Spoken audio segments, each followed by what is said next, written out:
এই দৃশ্য মনে করিয়ে দেয় সুন্দরের মাঝে লুকিয়ে ভয়ঙ্কর রূপ। নইলে প্রিয় পরম আরাধ্য ট্রফিটার হোম কামিংয়ে এমন হৃদয় বিদারক ঘটনা কেন হবে? বেঙ্গালুরু উৎসবের মঞ্চই হয়ে উঠল বিষাদের ক্যানভাস। তাতে হাঁকা হলো 11 সমর্থকের মৃত্যুর করুণ ছবি।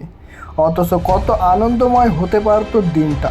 আরসিবি শিরোপা জয়ে বেঙ্গালুর ক্রিকেট পাড়ায় বইছিল সুখের সুরাত।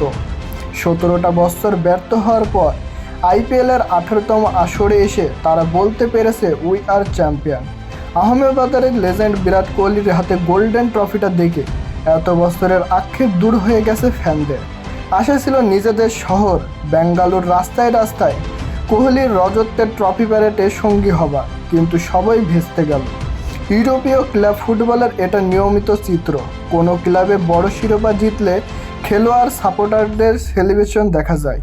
হ্যারিকেনদের জয়ের মতো স্পেশাল সিজনে শিরোপা খরা কেটেছে রয়্যাল চ্যালেঞ্জার বেঙ্গালুর আর কিং কোহলির। চ্যাম্পিয়নদের ঘরে ফেরা উপলক্ষে চিন্নাস্বামী স্টেডিয়াম এলাকা আর কর্ণাটক আইনসভা ভবন বিধান সদনের সামনে ছিল জনসমুদ্র। আর তাতেই বিপত্তি। অতিরিক্ত মানুষের চাপ সামলাতে হিমশিম খেতে হয়।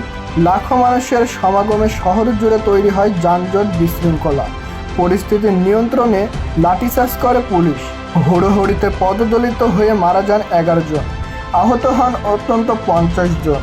মর্মান্তিক এই ঘটনার পর আরসিবির প্রথম শিরোপা জয়ের আনন্দে ভাটা পড়ে।